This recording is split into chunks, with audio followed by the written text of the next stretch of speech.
Hello, my dear. Hi, welcome back, Mary. Mm. How are we? Oh, I've been around for a couple of days because I have been tuning to her energy more. It was very successful, the last episode, but we like to enhance where we can, if you can understand that. Definitely. So, Okay, so what we're doing is following on from the last YouTube video for those who are watching and listening, and our podcast episode of Quantum Trance Healing and Sharon going into trance state of being, and Mary, a new guide who is doing past life healing. So today we're going to delve into the Egyptian times and any past life connection to myself and any further information that you would like to bring forward, really, if that's okay. yes, that is clear. Well done. Thank you. So we will start the session now, and we will ask you to be still. And as we explained in the last recording, is that I will tune into your timeline, multiverse timeline, beyond this earth life, back into eras of time that you have had existence in. This could also be like a higher self existence. It might not actually be an earth lived life. So how do you feel about that? That's interesting. So I am going to do it now. So I ask you to be quiet and still. Yeah, it is interesting. I take you to an era of Sate, a name given for an Egyptian, I suppose you could understand them as gods. I see a pyramid, but I'm within this pyramid space.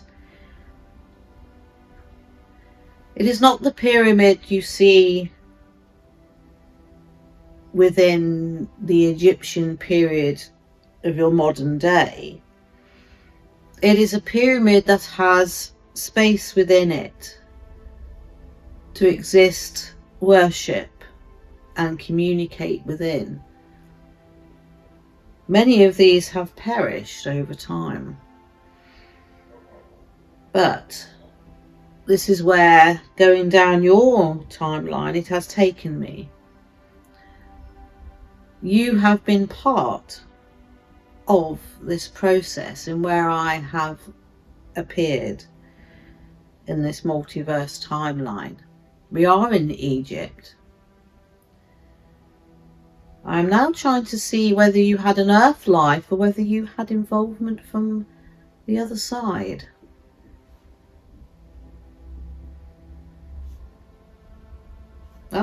We have two. We have earth life and involvement from the other side. You were not a priestess, I see, but you are washing the feet of a priestess.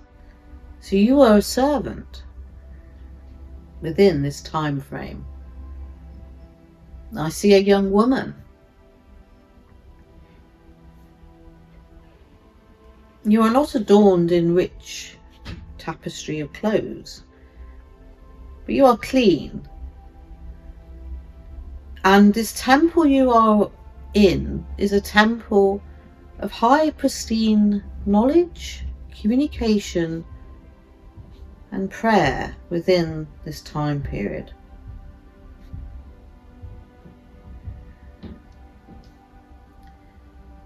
You are unmarried because the priestesses that are there in this Sati environment like to have virgins to deal with them. So purity is the essence. You are well looked after and you are fed. But these priestesses are not of humankind.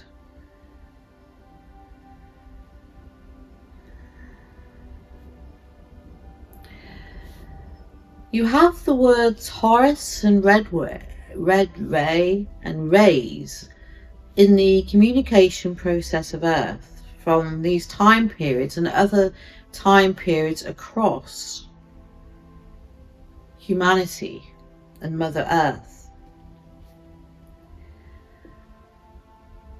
The celestial beings that came to Earth in this time period were seen as gods because they were highly ascended.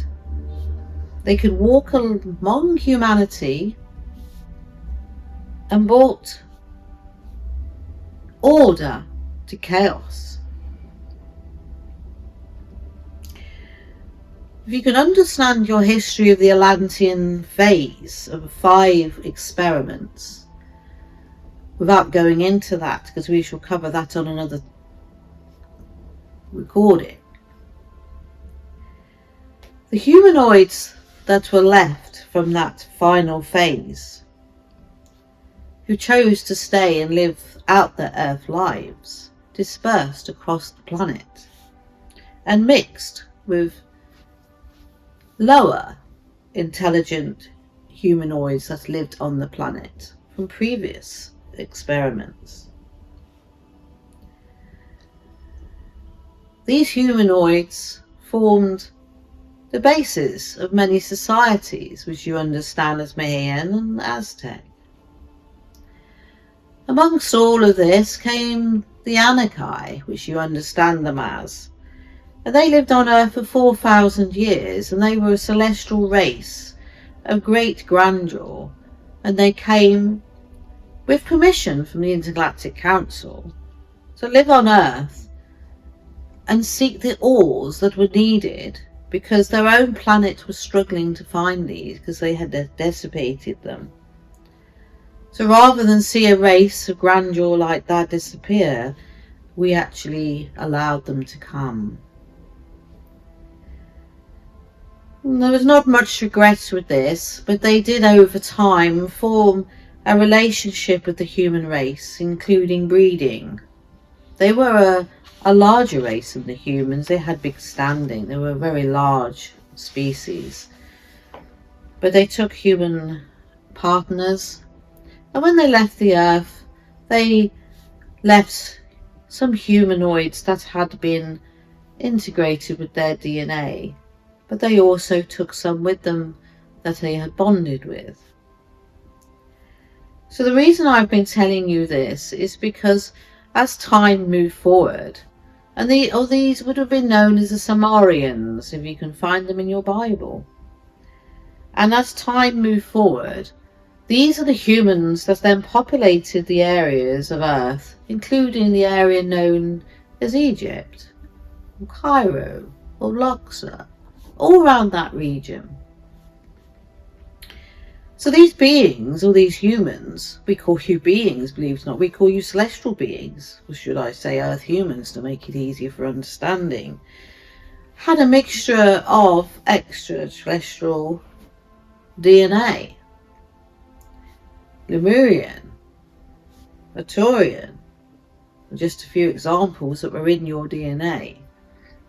Once you had a 12 helix structure.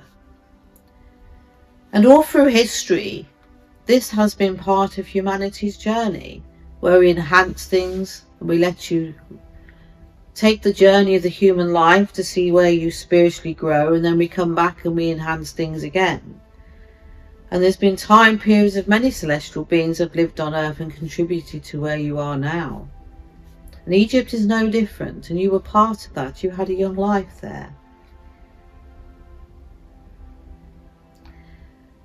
The elongated heads that are found and pictured in the Egyptian paintings on hieroglyphs actually came from the race of beings that were there for a time period of 3,500 years. And they built up the Egyptian way of living, but they also brought technology with them. And they brought manifestation and telekinesis. And the evidence that is left on Earth at the moment of the pyramids is a very small very small portion of what was on Earth in their time frame. They placed pyramids around the Earth. Notice I say around, not in just one area. These pyramids were not burial grounds. They were places of worship. They were built for energy enhancement, for communication to the stars, and they were built on alignment of Earth's energy around the planet. And this built up a circumference of communication of the beings that lived here and those they wished to communicate. The starships that came and landed on Earth would find this communication and use it as a guidance of where to be. It is an energy source beyond your understanding. It's a vibration.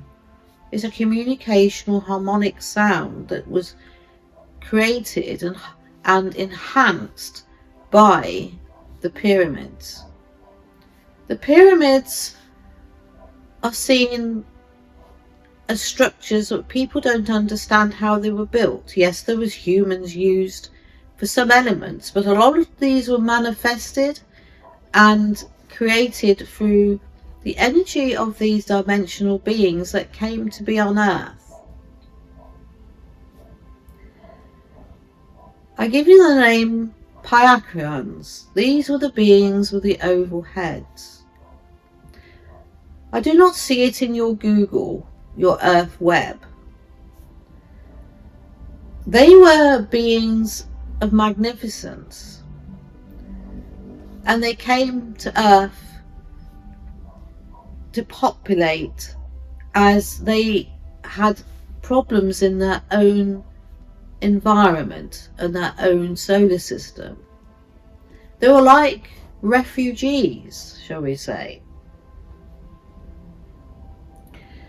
They also brought the race of beings which you see predicted with bird heads, yet they seem to have a human form. Could you imagine the birds in your world suddenly walking up and walking round? But what you have to remember is the DNA, the basis of life on your planet, came from the stars. It came in asteroids from other planets that had perhaps either through time decayed or destroyed themselves.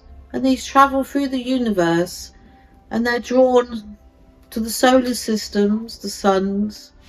They travel through, they either create new planets or they land on planets, and the microorganisms and the DNA that is within these spaces and intelligence help in the building foundations of life.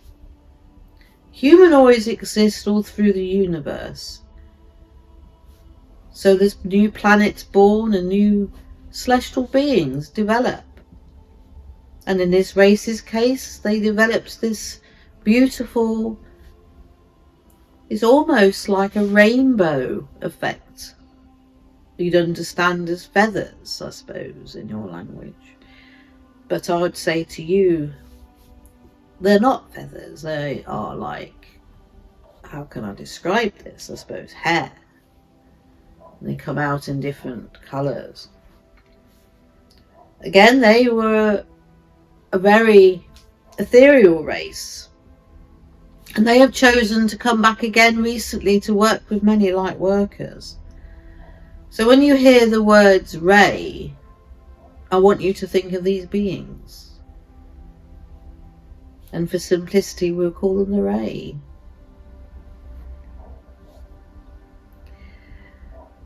So going back now to your timeline, which I can still see,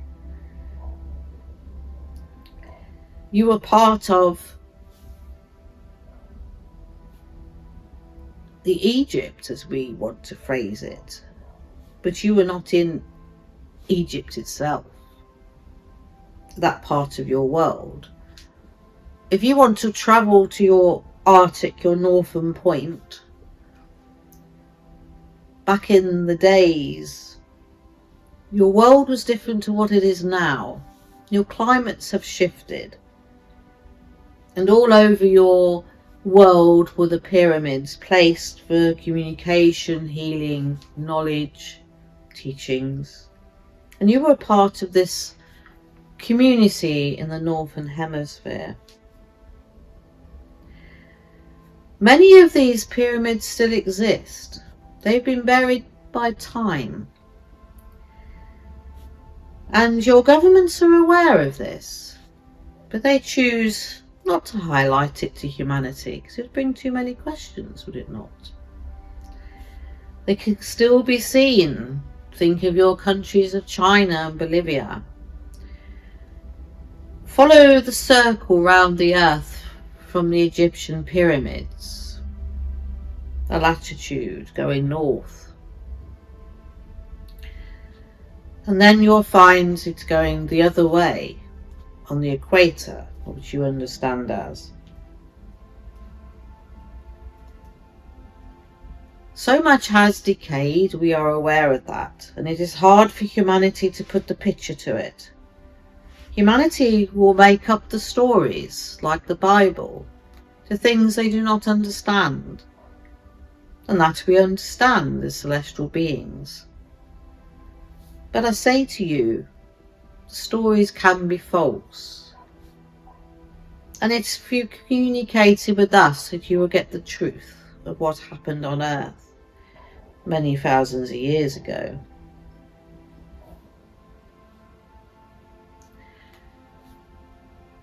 The reason I'm not talking too much about your particular life, my dear, it is really, and do not be offended of this, it's a bit inconsequential to what we actually want to talk about.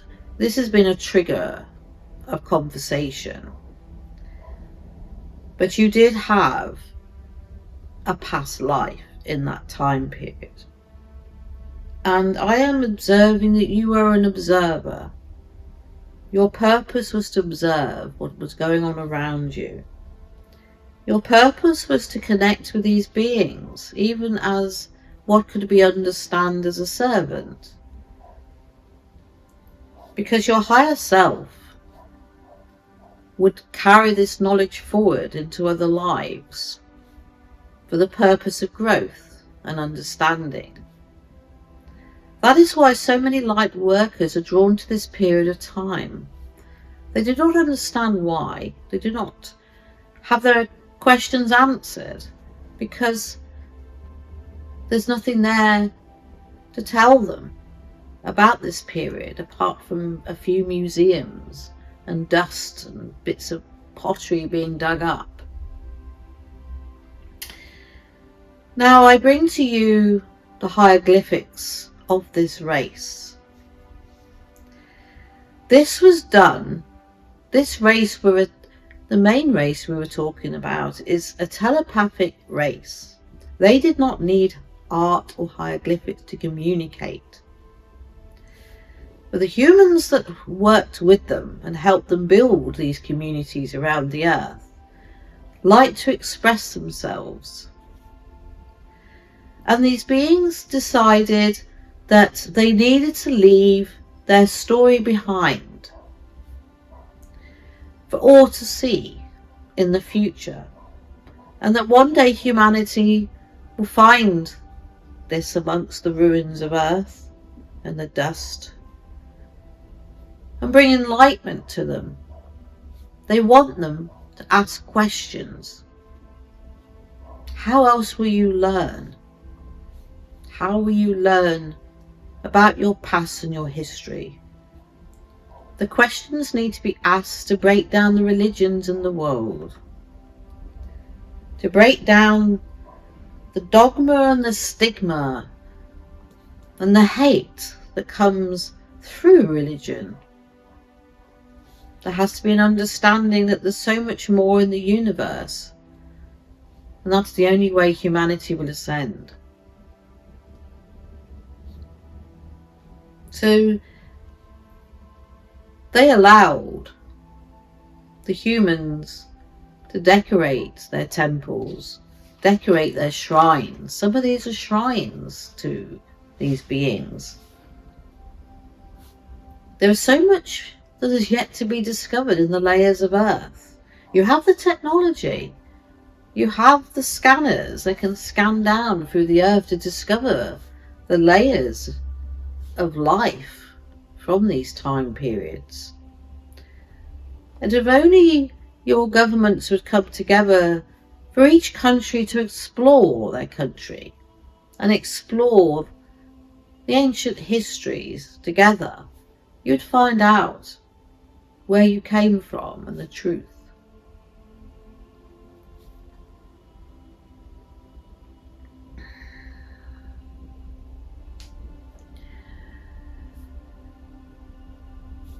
I bring to you also with the hieroglyphics.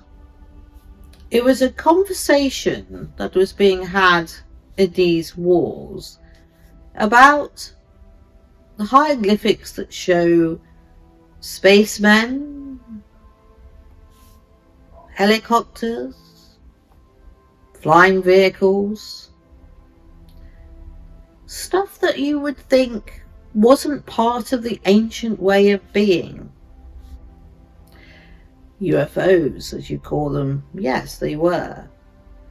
But what we want to tell you this day is that back in that time, and even in this time now, is that there are prophets that look into the future.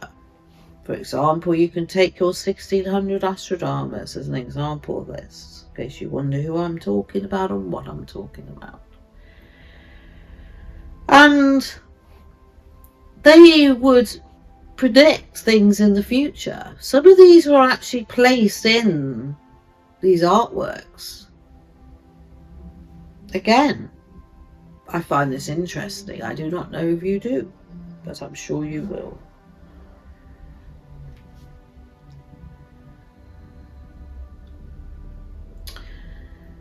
So how did they demise, these beings? Why did they leave, we say? We question. They went back to their place of origin because their planet of existence had found a way to sustain itself again, and they decided to leave.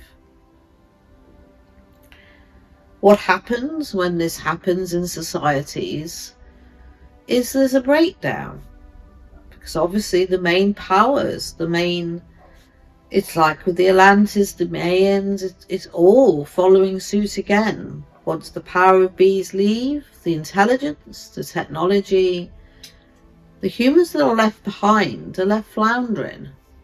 And yet again, Earth is reset. And we let these humans live their lives. So that was the last phase of these experiments up to that point. We then let humanity run its course. And we all know how that turned out. Not too well. So that's why we've intervened again on the Second World War. I do want to describe to you when I went to your past life. It was a glimpse I saw. But when I take myself out of the pyramid that you are in, and we're talking a very substantial building here, I'm walking in gardens. They used to have a water system around the pyramids. Now this would be everywhere on the earth. And you can imagine your dry Egypt now, all buried under the sand, the ancient knowledge. That was not like that at that time. They could create irrigation. They could create the knowledge to bring water from within the earth to where it is needed, all from above. So it's very interesting. And then beautiful gardens. And these were set up of areas of tranquility, meditation, spaces where you would reflect. the workers, the people that live their lives, you would perhaps question, why would celestials have servants? Do they see humanity as servants? I'm only calling you a servant because you were there to look after the priestesses. You were seen as a worker. Those others that lived among you with riches. You benefited from these times. But you never knew that in your life. And these beautiful, tranquil spaces created the energy and the environment for this knowledge and communication for humanity.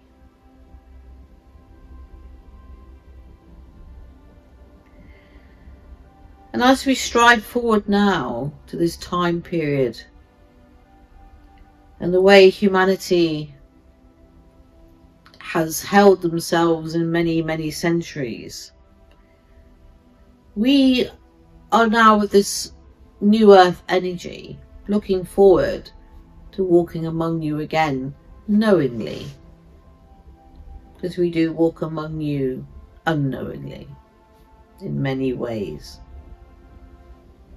Do not be freaked out by that, my friends, if you listen. But you have to understand that you are in a delicate, pivotal point for humanity. If we suddenly all popped up, your world would go into chaos. Even if we came in peace, you would try to destroy us through fear. It would destroy your religions. It would destroy the deep-set fears of money. Those ancient, deep-set feelings that have gone on from generation to generation. So we do it gradually. We communicate, we guide to higher selves, incarnation, but we also, some of us have the ability in the high ascensions to walk among you without you even being known we're there. We do not do that to bring fear. We do that to help humanity, to bring change, to be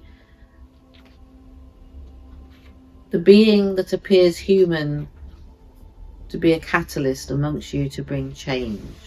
The same as your elevated star children do. They are no different. They have human form. But again, they are catalysts amongst you. So, I will end that there now, Amanda. Cool. Do you have any questions?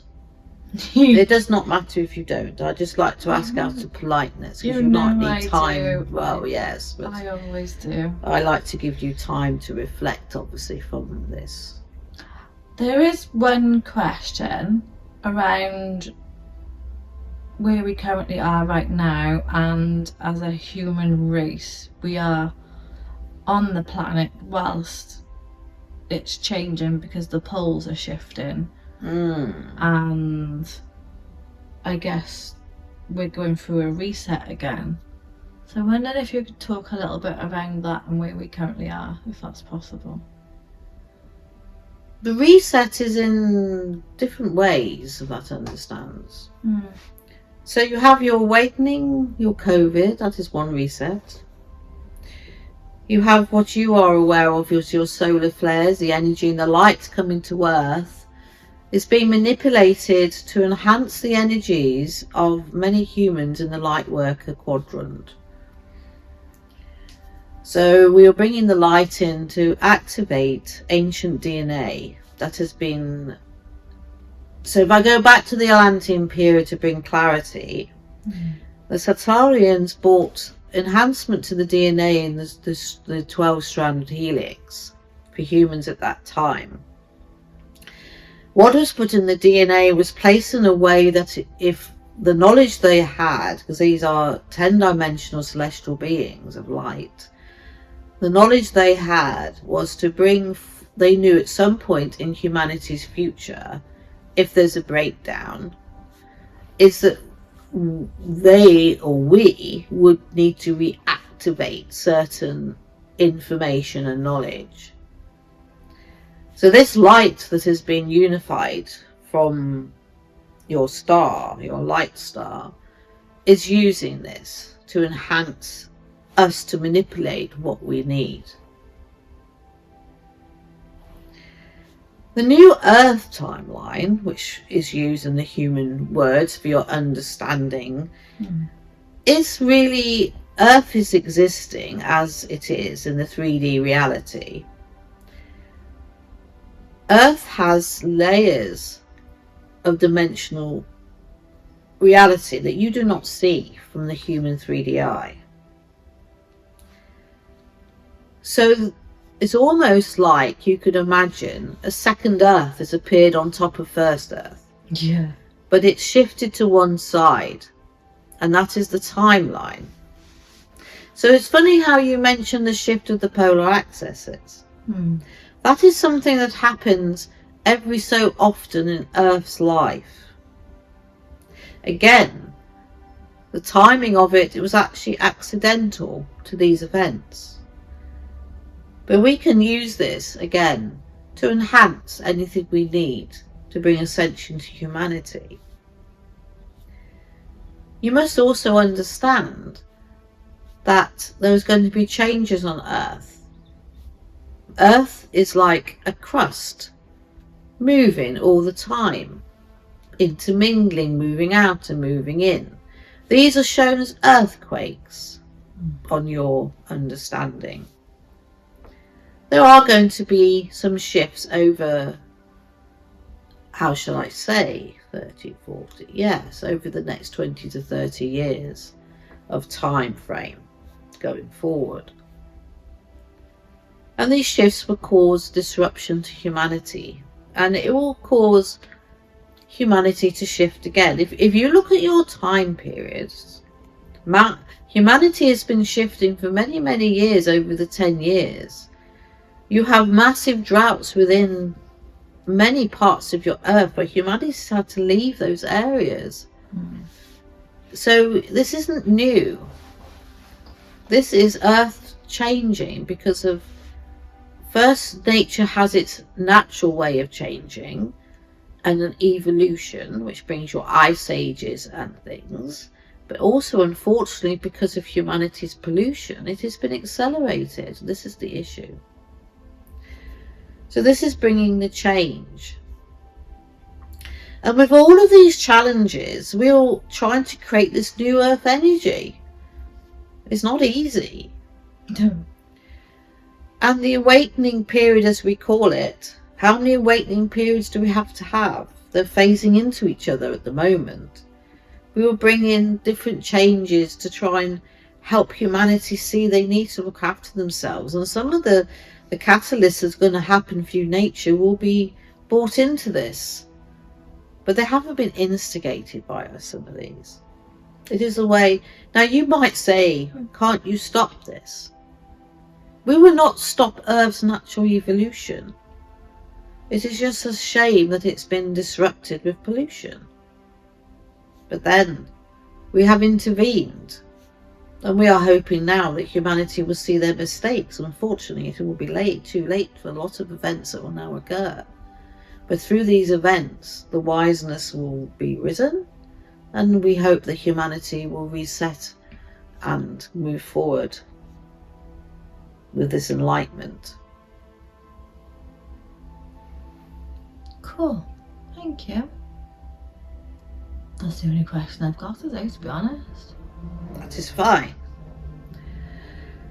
I feel we've had said an awful lot in this. Yeah. So really I feel now that I will step back, because it is a lot for people to digest. Yeah. They will question if it's truth.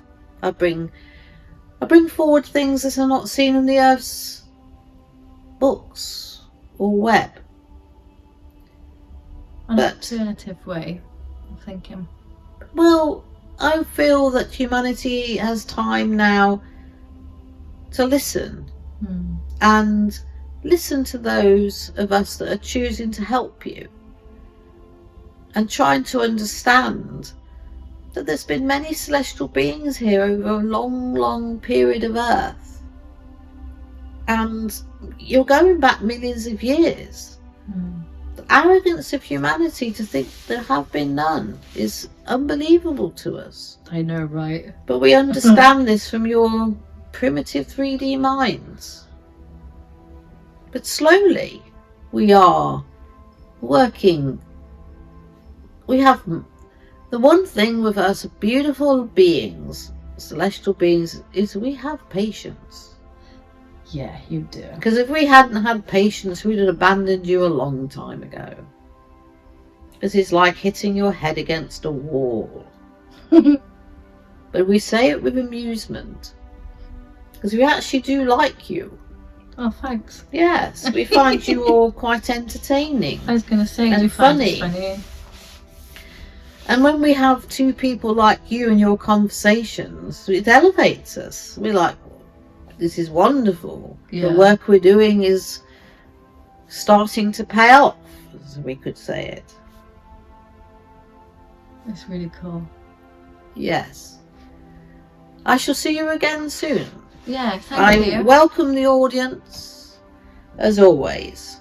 Take what sits with you, because something in every video we do will have a trigger for you. Because as I speak from the higher planes, I bring the light codes with me. And as this is communicated out, they will be communicated out to those that listen. That's cool. That is cool, isn't it? I like that phrase, cool. I've been studying your language, I tell you. It is quite interesting, apart from the swear words, of course. What about dude? No, I'm not so keen on that. No. No. Stuck with me. I like the word cool. Also. Yes. It's the cool bit I like. Anyway, less of this. I have got a lot to be doing. Thank you. Thank you for having me again. Bye. The connection, by the way, was very amazing. Good. It was cool.